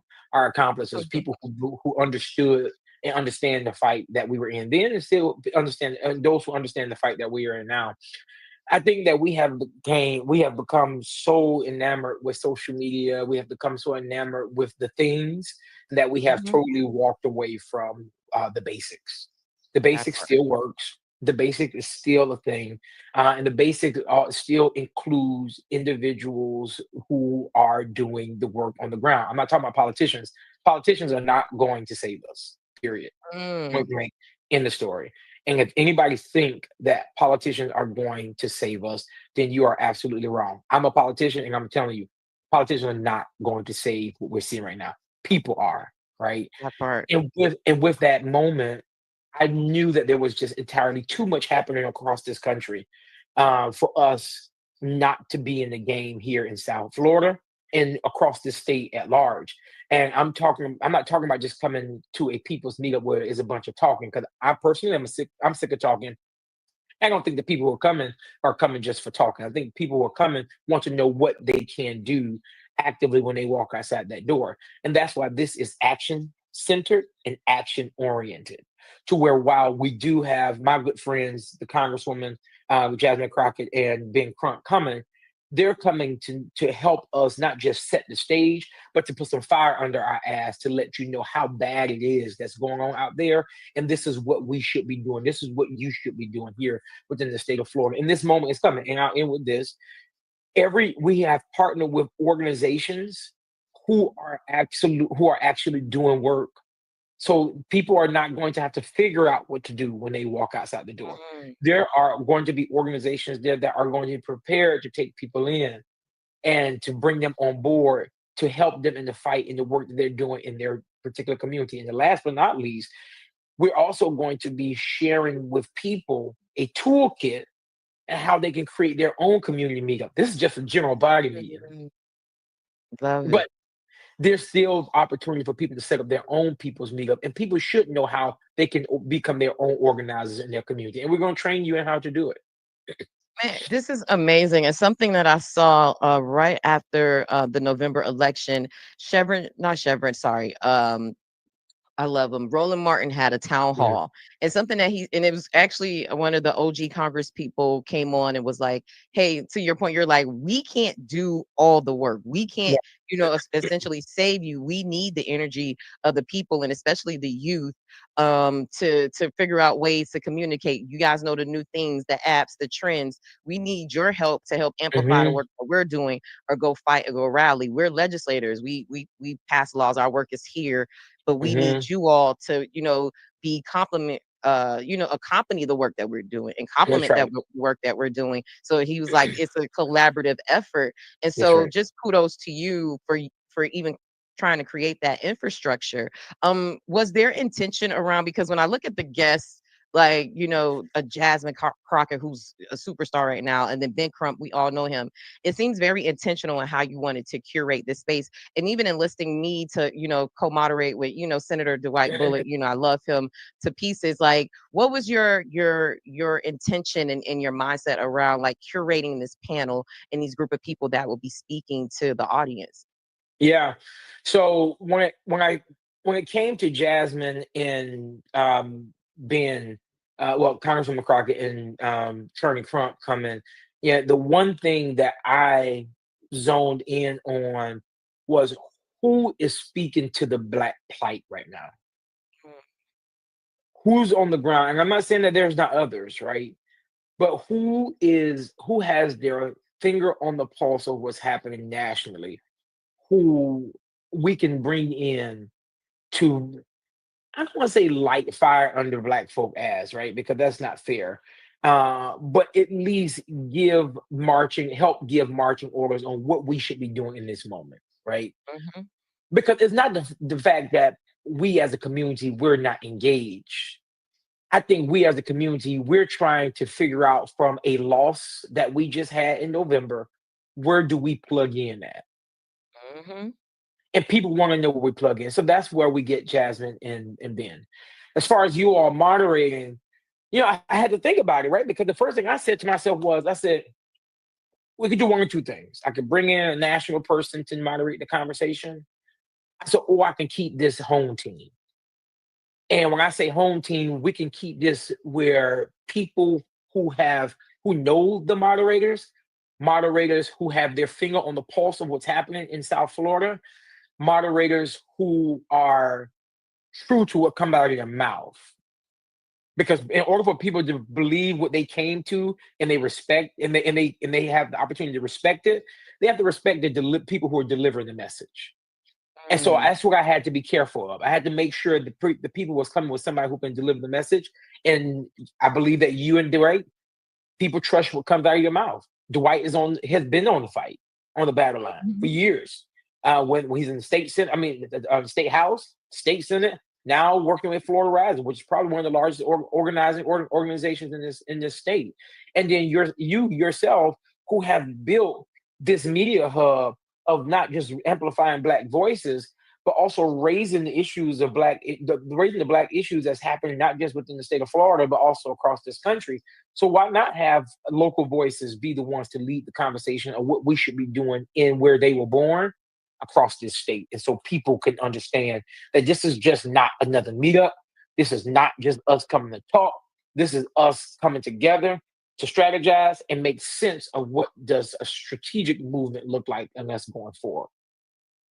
Honestly, and I really appreciate it. You know me, I'm all about hyper local. And I'll just give you just another point, or I don't even know if this was a part of your mindset. And I appreciate you saying like these are trusted voices locally.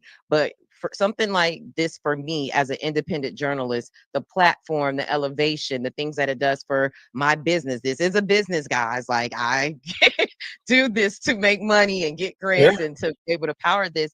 And so when somebody like you who has a major platform, allows me to be able to shine on that platform. You give me that space to, introduce myself to a whole new audience. That stuff is valuable to me. That's not only supporting, grassroots efforts, but that's supporting a Black owned business. You even are allowing me to be a vendor at this event. And so That's to right. me, there's so many levels to what you're doing, even the platform that you're giving to the other nonprofits. I know there'll be a vendor, area as well. Like that's to me, that's the deepness of like the thought process that you put into this event and how you're like just super serving to me, our community. So just want to give you your flowers on that because not everybody allows me platforms like this to be able to speak and share and moderate and be able to be seen in a certain light in our community. So just want to give you your flowers and thank you for that because I don't think people realize like it's deeper than just, oh, like she's going to be up there moderating. Like, no, this is an opportunity for me to essentially tell our community, hey, outside of this, as a part of the organizing that you're doing, we're a news company that's covering local news and politics that can help you further amplify or get more information or break down what you're trying to figure out when it comes to policy and government and politics. So just want to thank you for even thinking that deep into it. Thank you. No, I appreciate that, JT. But yeah, I don't. Yeah, there's an obligation that I personally believe, right? I think there's an obligation that I have, and I believe every elected official have, when it comes to how we pass down resources and how we pass down support to individuals, right? Because none of us, no elected official, no one who's successful has or considers themselves successful, have gotten there by themselves, right? It's just like a turtle can't climb a gate. A turtle has to get help getting up a gate. And that's an analogy I learned when I was in college from one of my professors, and I use it to this day because I think sometimes we forget. You get into these positions and you think, oh, well, I'm here now. Well, you're here now. You got to work. Now you got to feed other people while you sit at this table, right? And I think that's where I'm at. And it's no knock against anybody because everyone lead differently, right? And this is just the way I choose to lead, right? Just like I don't care if you call me Senator Shevrin, just call me by my name, right? But but at the end of the day, but at the end of the day, I just think that this is these type of opportunities where you can help uplift and amplify people. Why not? And then as far as the organizations are concerned, the reason why this is organization centered and this is not about a bunch of talking is because people are exhausted. I'll never forget when I was traveling this country for the vice president and I was campaigning for her and I went to a barbershop and I went to a Black barbershop and I asked the question, I said, what can we as elected officials do differently to bring Black men along on the journey of civic engagement? You know what he said? He said, y'all need to stop lying to us. I felt that, right? I felt it so much that it is impaired. From that day, when I go into forums where I'm like town hall meetings for my community, and they ask me if I can do something, I'm now learning to say, I don't know, I can get back with you, or I don't think I can do that right now, or start telling the truth. You know what? I'm in the minority party, and there's very little that I can do, but I will try my best to work with my colleagues to see what and how I can help you. And not giving people false hope because people respect that, Shevrin. Yeah, listen, hey, I have come. I am in my 13th year of being in public office, and as I prepare for my grand finale and my exit in these last 5 years that I have in office, there's nothing else I need to do but to continue to be true to myself and be true to the people who elected me. That's it. I'm not trying to do backflips or anything, but all I want to do is serve my community that I promised that I was going to do. And I'm gonna do it to the best of my ability. Yes, and you have been doing it. And bring people up. Bring people up. But those who want to come.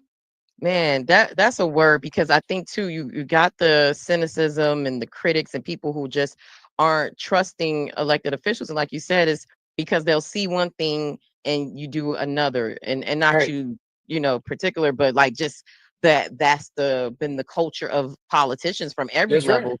And so Yeah. it's making people tap out. So I just really appreciate you for leaning in, listening, making this feel like this is ours. Like even the name, the People's Meetup, is Yeah, like it. man. You could It's have called it ours. Shevrin's Town Hall. It's like No, it's called the no. people, like, and the people are Yeah. at the center of it. You know, and I'm so excited. We have 21 this morning, like 2,100 people who have Wow. RSVP. That says something. For a Saturday morning, more than 2,000 people said, "Hey, I want to come to this." Jay, 2,100 people. That's 2,100 people like saying like, yo, what can we do? I see how bad it is. I'm gonna give up my Saturday. Yeah, Jasmin. Of course they're coming because Jasmin's there. Of course they're coming because Bing is there. But 2,000 people gonna just come because of two people. Mm-hmm. People coming because people are hurting. People are coming because people are frustrated. People are coming because people are lost. People are coming because people are looking for direction. Mm.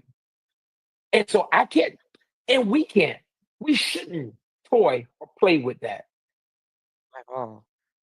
We Yeah. we should be adamant about ensuring that people have the tools that when they walk outside that door, that I might not see them again. So if this is the one time we get to come together, we're gonna strategize to make sure that when you walk outside the door, you get some fire under yourself and reignite yourself that we need to get back in the game. Love it, love it. And as far as like what can people expect, like maybe the program or different Yeah. feature activations, let them know what they can expect when they come to the People's Meetup. First of all, if you are an organization that's out there that's doing work, that's on the ground, that you are mobilizing, please, we want to partner with you. We want you to be there. We want to make sure that your organization, your company is on the screen. But it needs to be a direct relationship that you are doing with people. So I invite people to come. As far as the program is concerned, it's high energy. I told we got performers, we got dancers, we got singing, is everything that's happening where we want people to come and them walk Like a up and be like, rally. yo, it is like a rally. That's exactly what it is. It is really going to be hype. I am going to spend in my remarks, I'll give you all a sneak peek. I'm going to walk all of us through how we got here. And I'm going to talk about quickly of how we as a state have become this disengaged, but also the strategy of what needs to happen for us to re-engage ourselves, right? Because if we're going to come there and all we're going to do is clap, dance, and listen to speaking, then I'm wasting your time, right? But this won't be the only one we do, right? I think we're going to do one in Jacksonville, we're going to do one in Tampa, we're going to do one in Orlando, but it's going to be allowing the elected officials in that area to do their own meetup. Why? I'm not from Tampa. I'm not from Orlando, nor am I from Jacksonville. So me parachuting into somebody else's community, that's ego driven. I don't need that. There are other capable politicians within those areas who probably just need the framework of how to create their own meetup because they need to gather with their community. Yes, we should. Let's create a state where people are educated in how to organize within their own communities. You don't have to come to my stuff. You can create your own. And that's what we want to do. I love that. Love that. And that's what I wanted to know about, like next steps. And is it just going to be a South Florida thing? Is taking on the road? And I really, really love that. But I actually love like the intention of like, can I say it? And I know that you are an elected official for all people. I'm not trying to put Shevrin in no type of segregated box, but I love how blackety black this is. Like, I love how intentional it is for us because, Yeah. like you said, a lot of us went away licking our wounds. We went away disappointed, disenchanted with the process. A lot of us said we done, let somebody else do it. Like they don't want to get somebody else to do it. Like but we can't just sit on the sidelines. No, we have we to, can't. be engaged. And then a lot of times too, people don't know what to do. And something that I've been seeing in my coverage as I turned up my coverage on political and government coverage, people are so engaged with that. The amount of tips and DMs that I get with people saying, hey, can you look into this? Or I heard this. It's like, oh, they weren't it's not that they didn't care. They didn't know if Mhm. there was somebody who was there to help them or amplify or Mhm. help them figure out what was going on. Mhm. So the fact that you got those RSVPs, I mean, it's amazing, but I'm not too surprised because that's the trend that I've been seeing over these last few months is that people want to know, like, what can we do? We're tired Mhm. of what the Yeah. same old saying, Yeah. empower us, with the resources and the information because we want to improve our stuff, our communities, but we don't know how. You know, not do it, man. And that's the thing. A lot of people are just not clear on what steps they can take in order to help their community. Most people think, oh well, the only way I can do that is running for office. No, or some people like the only way I can do that is I have to show up to fill in the blank event. No, you don't have to do that either. I mean, everybody has a lane they can do it. Somebody might be a journalist. Somebody might be a politician. Somebody might be a pastor. Somebody might. I mean, everyone, every last one of us have a lane that we can be in. And that's one thing that we're going to talk about and speak about in the toolkit for the media. So the community meetup toolkit, to where individuals you can find your passion, find your path, and now find your power, and then move forward with it. And that's what people have to. And that's what people need to do. And I think people just need to know what is the best way for us to move forward. Because here's what I tell you: there's an old saying. Because we can sit on the sidelines if we want to, but I think when we sit on the sideline, the Black community, we are the ones who we're most affected. What they say, what the word on the street says, that when America catches a cold, Black community catches pneumonia. Exactly. It So it's trickle worse for down effect. us. Yeah. It's worse for us. So we should be doing this. And then and I'm happy we have elected officials who are coming, because people should know who their elected officials are, right? People should see their elected officials in these spaces of change, these spaces of meetups, these spaces of conversations, right? They should see these individuals because they have to hold us accountable. And I know it don't feel good all the time to be held accountable, but that's why we got the office. You got the office to not just to everybody to clap for you. You got office for people to tell you about yourself too, and you be able to respond either by changing what you see or by doing nothing, which you know what I mean, which is okay. However you do your politics, you do your politics. But No, it's not okay to not do nothing. Like well, it's not okay not to do anything. No, I agree. But I I mean, get what you're if saying, you you not, if you but it's still kind of like yeah, some if you're still in the office, people are there. you in office, yeah. I mean, listen, if you like it, I don't love it, but your constituents. Don't be surprised if you don't have that job next time if you didn't do nothing. But I hear what you're saying. It's taking that in, and like you said, it's a part of the job. But Right. to me, what you're doing is to like that cornerstone and that center of what we need right now in this moment. And I appreciate you so much for allowing me to be a part of it. So much for coming on the Can We Talk So podcast. excited. Seeing you in Hollow News and me as a young journalist now to an old journalist. We all Doing, trying to do this work. And so before I let you go, is there anything else you want to tell people about the People's Meetup? Anything you want them to know? Time, location, date, any key things they need to know before I let you leave?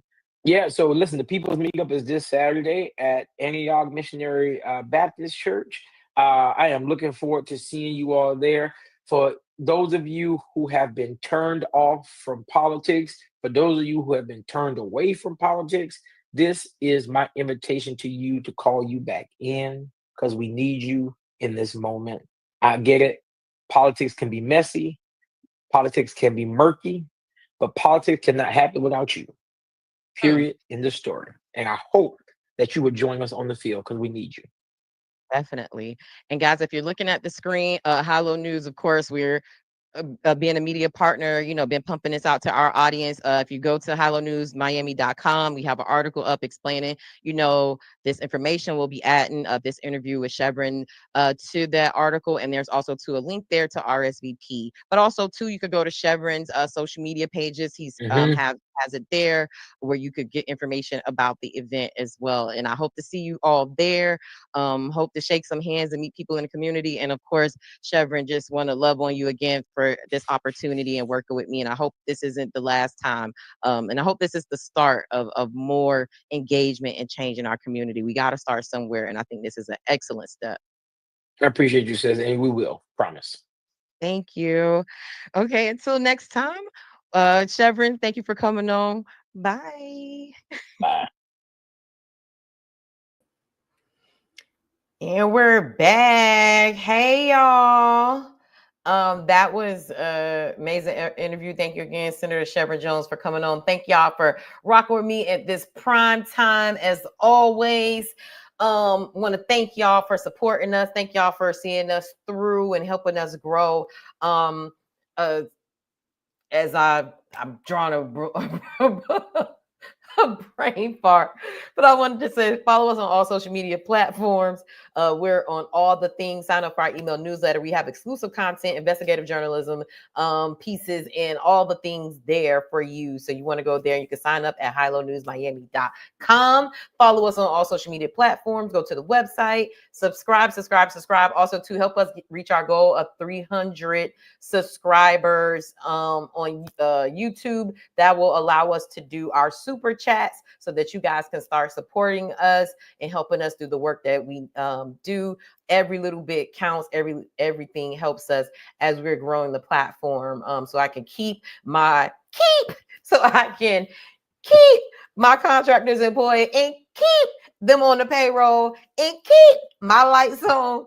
So every little thing helps. And also too, I'm going to be revealing some merch at the events this weekend. So make sure y'all are following us on Instagram and TikTok and Facebook and all the things, because I'm going to be revealing some merch and seeing if y'all like it and if we should, start putting it out there for y'all to purchase, to make a donation to purchase it so y'all can support our cause, but also to get a fly shirt. I think the girls gonna really like what I put out. I'm kind of excited about the shirts and the merch that we have coming up, but I'm testing out some things as y'all see, trying to expand my territory. You know what the people say at the church, expand your territory. I'm trying to expand my territory. So definitely we're gonna have merch, and y'all see we doing activations. On the process getting my tents and my backdrops done. Like we coming for real. I gotta actually jump off of here, and hopefully Papa Keith is still up, because I gotta go pick up the photo booth. He has a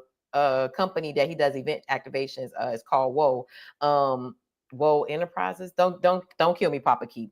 But he go to his page, you'll see the information for the business. It's called Whoa. And he has a digital billboard, a photo booth. He has DJs, tents, all this other stuff. So if you ever want him for events or parties or activating your brand, he has all of those assets that you can book with him. So tell him that Hello News sent you. Oh, thank you, Legs. I appreciate that. And I appreciate y'all for rocking with me all the way through tonight. It was a late night. This is our prime time 2020 edition. Let me say it like Barbara Walters. Y'all want me to say it like Barbara Walters? Okay, let me see.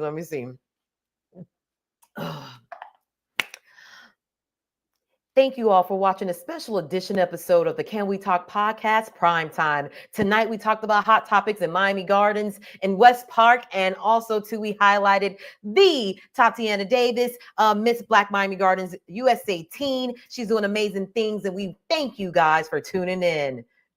No, I don't like it. That's part of the reason why I didn't want to do TV anymore, because I just feel like over time, my natural voice would have disappeared from me having to code switch and to speak a certain way on TV. Because initially I wanted to be in broadcast news, and my ultimate goal was to work on CNN. I wanted to be the next Donisha Lemon. Okay, call me, like I wanted to be that, and I wanted, or work at the top market in New York. Like that's what I wanted to do. But I just noticed that some of my TV friends, like their voice was a little different. Like, I'm like, I still want to sound like where I'm from, and I can come in and out when I need to. But if I talked like that all the time, I just felt like I would be losing a part of myself, and I just didn't want it. I didn't want to lose my Carol City. I didn't want to lose my Miami Gardens. I didn't want to lose my 305 in my throat, in my voice. You know, I ain't want to lose it all in my throat and my esophagus. Okay. But yeah, so I don't took up enough of y'all time. Y'all go get the kids together, go get some tea, get in the bed, get your heating pad, get ready for the night. And I thank y'all for rocking with us. Until next time, we'll see y'all. And I'm gonna close y'all out with our new intro. Let me know what y'all think. We still got some edits, so this is not the final version, but I just loved it so much that I just had to play it. Also, too, y'all stay on the line as well because we're gonna be showing some more of our advertisers.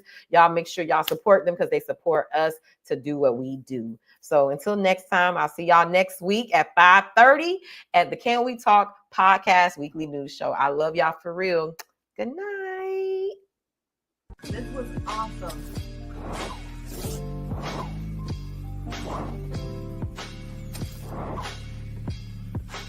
Thank you for tuning in.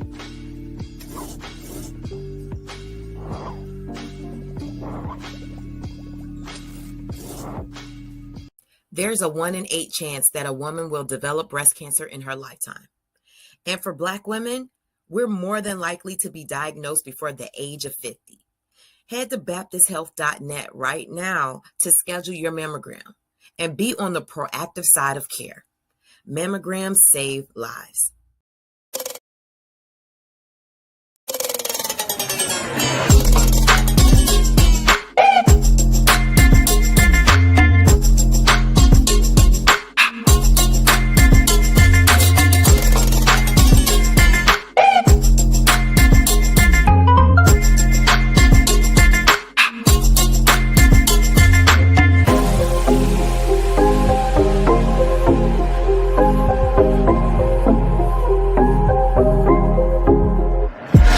When the last time you had a prostate screening?